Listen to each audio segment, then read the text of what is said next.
Hello বন্ধুরা, আজকে অনেকদিন পর বেরিয়ে পড়েছি। দেখি সকালবেলা ফটো হয় কিনা। আজকে শুধু একটাই সমস্যা দেখছি, কোনো মেঘ দেখতে পাচ্ছি না। তো দেখা যাক কেমন হয়। লোকেশনে চলে এসেছি, সুন্দর ব্রিজটা দেখতে পাচ্ছি। একটা হালকা একটা আলো এসছে, কিন্তু কম্পোজিশনটা ভালো পেলাম না, কারণ চারিদিকে এত স্ট্রিট লাইট না। সেই স্ট্রিট লাইট গুলো আমার সামনে চলে আসে, আমি বুঝলাম যে ওখানে হবে না।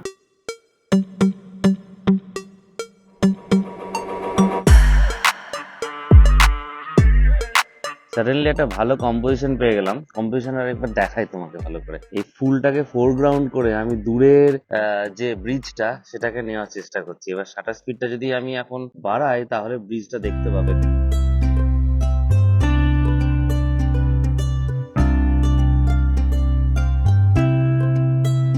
আগের ফটোটা তুলতে তুলতে সাডেনলি একটা অন্য রকমের ফ্রেম পেয়ে গেলাম। দেখো এখানে ফ্রেমটা দেখাচ্ছি, অতটা হয়তো বোঝা যাচ্ছে না, কিন্তু এটা ভালো লাগলো। একটা খুব ক্লোজে আমি, এইটা হচ্ছে 70-200-তে, আর এখানে অলমোস্ট আমি আই থিঙ্ক 200-এই আমি জুম করে রেখেছি। যেটা ভালো লাগছে যে নিচের পোর্শনটা পুরো ইয়েলো আর ওপরের পোর্শনটা দেখো পুরো ব্লু। এই ব্লুটা অতটা এখানে স্ক্রিনে আসছে না, কিন্তু বুঝতে পারছো ব্যাপারটা। এই জিনিসটা আমার কাছে অসাধারণ লাগলো।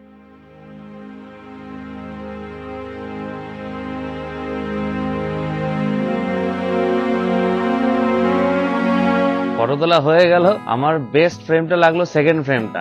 একটা সুন্দর একটা যে গ্লো, মর্নিং গ্লো, তার সঙ্গে যে ব্লু এর যে একটা ব্লেন্ডিং, সেটা আমার কাছে ব্যাপক লেগেছে। তার সঙ্গে কনস্ট্রাকশনটা তো আছে। তো চলো এবার তোমাদের দেখাই যে ওদের দুটোর মধ্যে যে কোনো একটা ছবি তোমাদেরকে পোস্ট প্রসেস করে দেখায়। প্রবাবলি যেটা ফুলের ছবিটা, সেইটা একটুখানি হয়তো টাইম লাগবে পোস্ট প্রসেস করতে, বাট যেটা সেকেন্ড ছবিটা, যেটা জাস্ট ওই কালার ব্লেন্ডিং হচ্ছে, সেটা কিন্তু খুব তাড়াতাড়ি পোস্ট প্রসেস আশা করি হয়ে যাবে। মানে ওটাতে বিশাল কিছু করার নেই, আর সেটাই তোমাদেরকে একবার দেখায়। আমি ছবিটা অলরেডি নিয়ে নিয়েছি লাইট রুমে, তোমরা দেখতেই পাচ্ছ। এবার আমি ফার্স্টে স্টার্ট করব শ্যাডো দিয়ে। তো শ্যাডোটা আমি একটুখানি হালকা করে বাড়িয়ে নিই, দেখি মোটামুটি হ্যাঁ এটা ঠিক আছে, এর থেকে বেশি বাড়াবো না। শ্যাডোটা আমি বাড়াই তার কারণ আমি সব ছবিগুলোই একটু আন্ডার এক্সপোজ তুলি। আন্ডার এক্সপোজ তুললে কি হয় যে ওভার এক্সপোজ যাতে না হয়ে যায়, একটু হাইলাইটটা যাতে কম থাকে। আন্ডার এক্সপোজ থেকে আমি আমার ক্যামেরা যেরকম তোলে সেই অনুযায়ী আমার শ্যাডোটাকে রিকভার করতে অনেক সুবিধা হয়, ওই কারণে আমি আন্ডার এক্সপোজ তুলি। ওকে, এটা তো হলো। এবার আমি তোমার আগের ভিডিওটা যেটা দেখিয়েছিলাম যে কন্ট্রাস্ট আমি ইউজ করি না, তো কন্ট্রাস্টটা বাড়ানোর জন্য যেটা করি যে আমি হোয়াইটটাকে একটুখানি বাড়াই আর ব্ল্যাকটাকে একটুখানি কমাই। হোয়াইটটাকে একটু বাড়াবো, বেশি হয়ে গেল, আবার ব্ল্যাকটাকে একটুখানি আমি কমাবো। তো এবার আমি হাইলাইটটা একবার বাড়িয়ে দেখি। না, হাইলাইট খুব একটা বেশি বাড়াতে হবে না, এতেই হলো। এবার আমি একটু শ্যাডোটা একটু বাড়িয়ে নেবো, তার কারণ একটু বেশি আমার কাছে একটা অন্ধকার লাগছে। ব্যাস ডান। খুব বেশি ডিজিটাল টাইপের যদি ফটো লাগে তাহলে একটু ক্ল্যারিটিটাকে হালকা করে একটু কমিয়ে নিই। আমার কাছে মনে হচ্ছে এখানে ক্ল্যারিটি একটু হালকা কমাতে হবে। ডিহেজটা আমি একটু ডিহেজটা ইউজ করতে চাই ম্যাক্সিমাম। ডিহেজে কি হয় বলতো, ছবিগুলো প্রচন্ড আবার কালার বেড়ে যায়, যেমন সেই মোবাইলে তোলা ছবি টাইপের হয়ে যায়। ওই জন্য ডিহেজটা একটু কম বাড়ালেই ভালো। টেম্পারেচার যেটা বেসিক্যালি যেটা হোয়াইট ব্যালেন্সটা, সেটাকে আমি ঠিক করি। টেম্পারেচারটা আমি এখানে একটু বাড়িয়ে দিই টেম্পারেচারটা, যাতে আমার যে গোল্ডেন কালারটা সেটা যেন ভালো বোঝা যায়। ব্যাস ডান। এবার আমি কি করব, এই দেখো এই মাস্কিং এর এখানটায় গিয়ে আমি এখানে একটা তোমার লিনিয়ার গ্রেডিয়েন্ট নিয়ে নেব, জাস্ট একটা গ্রেডিয়েন্ট। তার কারণ কি, এখানকার যে ব্লু কালারটা ওপরে, সেটা আমার এখানে খুব একটা ভালো মতো আসেনি। তো আমি এখানে এই একটা গ্রেডিয়েন্ট কালার নিয়ে নিলাম, সিম্পল একটা গ্রেডিয়েন্ট নিয়ে নিলাম।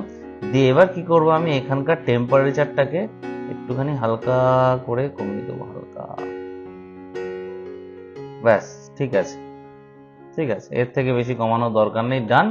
এবার আমি আর একটা গ্রেডিয়েন্ট নেব। ও সরি, এটা কোন মাস্ক নিলাম, এই মাস্কটার দরকার নেই। আমি লিনিয়ার গ্রেডিয়েন্ট নেব। এটা নিয়ে হালকা করে এই জায়গাটা একটা হালকা টাচ। এটা কি করবো বলতো, একটু আমি ওটাকে একটু এক্সপোজারটাকে কমিয়ে দেবো হালকা করে, হালকা মতো, বেশি না।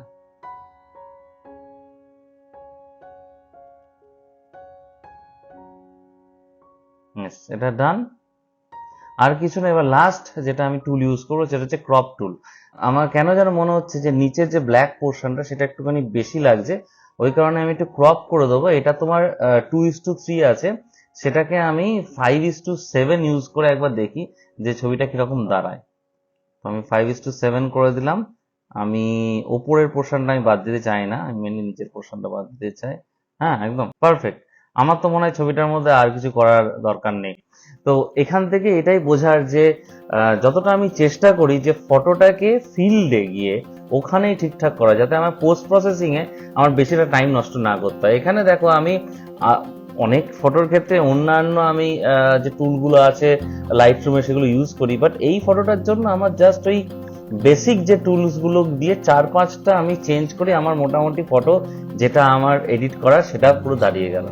ওকে, চলো তাহলে এই ভিডিও যদি ভালো লাগে তাহলে প্লিজ লাইক করো, কমেন্ট করো, আর চ্যানেল যদি ফার্স্ট টাইম তোমরা এটা দেখছো তাহলে চ্যানেলটাকে সাবস্ক্রাইব করো।